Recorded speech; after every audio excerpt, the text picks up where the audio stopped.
Who do you think has said the West as we knew it is dead? Ursula von der Leyen, the president of the European Commission. And it's a weird one, isn't it? Because it focuses thoughts in two ways. The first is, actually, you can crowdsource this for me. I've got to get on with the introduction, so I can't look it up. Did one of Hitler's people say something like, you've got to accuse the enemy of doing exactly what it is that you do? Is there a figure of speech in that sort of space that might be helpful to me at this point in the programme? The idea that you accuse them of doing what you do. Because I was thinking about freedom of speech on university campuses, which we've been told for years is under mortal threat. But Donald Trump is now literally attacking universities.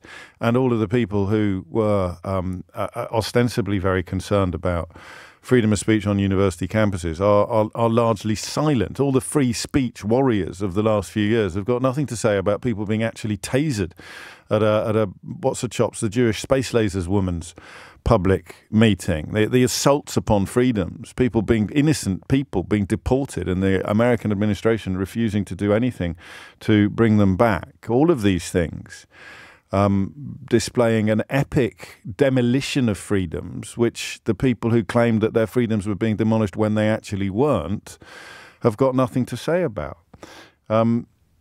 I kind of can't knit it all together at the moment. I told you this yesterday when I was talking to David A. Graham, who's written a new book about Project 2025. It's almost impossible to keep up. For example, there is a new appointee. It's yet to be confirmed or ratified. There is a new appointee who has basically got a season ticket for Russia Today, who's never been off Russia Today. One of the stories that you might have missed, one of the stories that I'm not quite failing to keep up with because I've told you about it, but the $2 billion of funding that Trump is removing from Harvard for unspecified offences, or perhaps not unspecified offences, perhaps you know what they are. I don't. I can tell you that one of Trump's picks for the IRS, Billy Long, had his personal debt paid off by donors whose firms will have their own cases. They will have business before the tax agency that Trump wants him to lead. So he is effectively putting in charge of the tax agency a bloke who has had his own personal debts paid off by businesses that may be seeking special treatment or preferential treatment or favourable treatment from the tax agency. A judge has found probable cause to hold the entire Trump administration in contempt for their decision not to turn the planes around on March the 15th. And then you've got the Harvard thing. Do you want to hear all of it? And do you want to hear how bonkers things are? I'll read it until you lose the will to live, all right? So this is real from the President of the United States of America. Everyone knows that Harvard has lost its way. They hired from New York Bill D and Chicago Lori L at ridiculously high salaries fees, two of the capital letters worst and capital letters most incompetent mayors in the history of our country to, quotes, teach, end quotes, municipal management and government. These two radical left fools left behind two cities that will take years to recover from their incompetence and evil. Harvard has been hiring almost all woke radical left idiots and bird brains who are only capable of teaching failure, capital letters, to students and so-called, quotes, future leaders.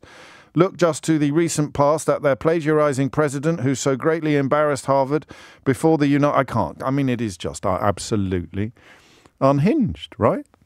It's truly unhinged. And I am struggling to keep up.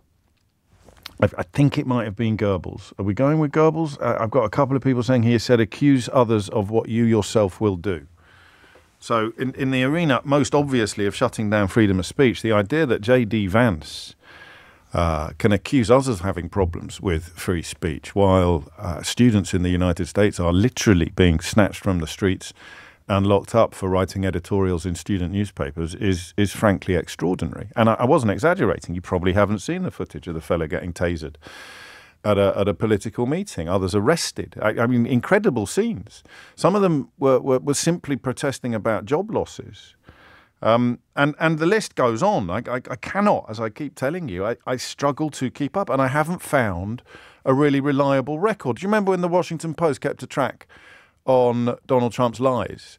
I think it hit 30,000 in the end. And that achieves two things. The first thing it achieves is the reassuring knowledge that the world hasn't actually gone mad and that other people are noticing the lies unfolding as well. But also, there's a point on that scale where it ceases to matter.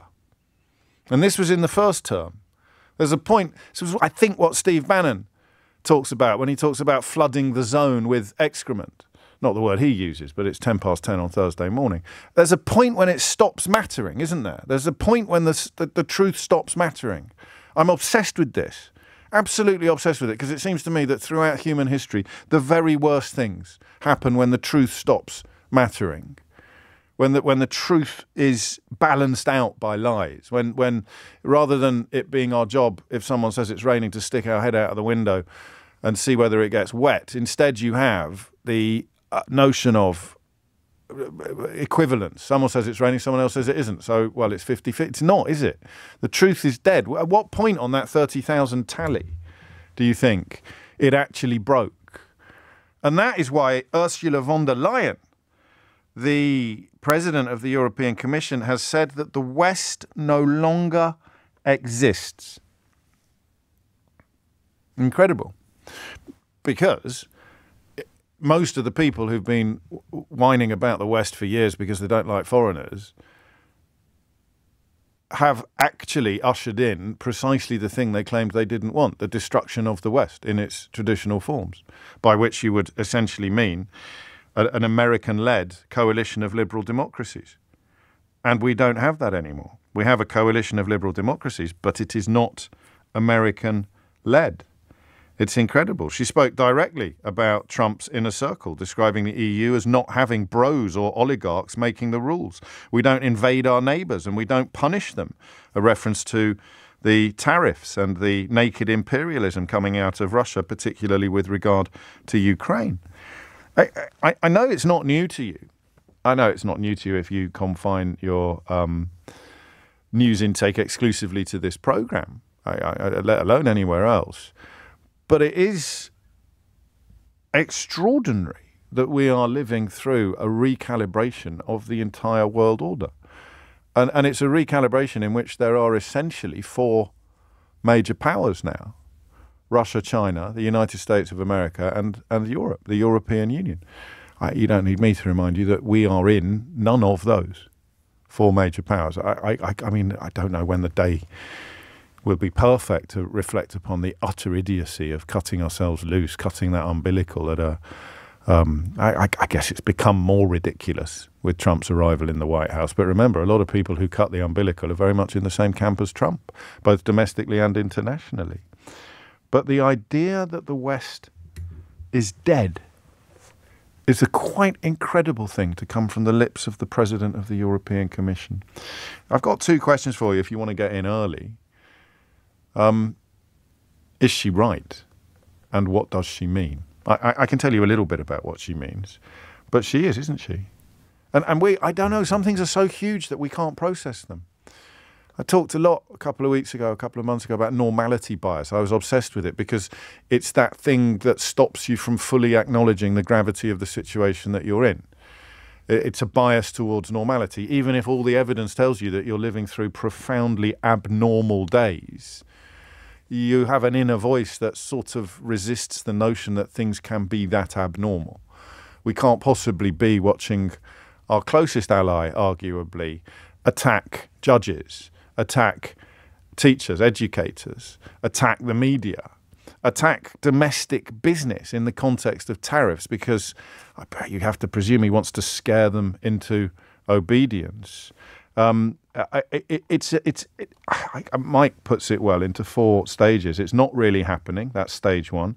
Stage two is, yeah, it is happening, but it's not a big deal. Stage three is, it's a good thing, actually. And stage four, people freaking out about it are the real problem. There's another stage, perhaps for some people, which is contained within today's Unhinged headline. But that notion that the West is dead is almost too big for us to contemplate. The idea that everything that has been true since arguably the post-war period, or post-Suez, or post joining the common market in the 1970s, for us, I guess for Germany and France, it would go back further to when they joined it. Let's say the post-war period, everything that has been true in the post-war period is no longer true. And she seeks to sell Europe as the solution. She says inequalities are less pronounced here, in part because we have a social market economy and because the levers of power are more widely distributed. We have a stronger, broader middle class than, for example, the US, something which Gary Stevenson has a lot to say about. Don't be smug and complacent about the strength or the size of the middle class in the West at the moment. A conversation, if you like, about migration, about freedom of speech, about European voters is almost unbelievably upside down. The United States of America is doing all the things that they accuse Europe of. They are literally attacking the rule of law, literally attacking academia, literally attacking the media, literally attacking the media. Not physically, but verbally, excluding them from spaces, confining scrutiny to sycophants and cronies. And you sit here trying to come up with questions. There's really only one. But normality bias makes you nervous about going there. There's something that kicks in right now. Going, oh, don't be daft. You sound ridiculous. The West is dead. Come off it. Talk about parking tickets. The West is dead. The West as we know it is dead. He's only been there 3 months. 4 months, is it? January, February, March, April. Yeah, one or the other. What? You can't. But she's right, isn't she? It's incredible when you think about it. In some ways, the single most important story that we will ever discuss together. And yet already, it feels simultaneously too big to properly process and too mad to believe. But she's right. The West, quotes, no longer exists.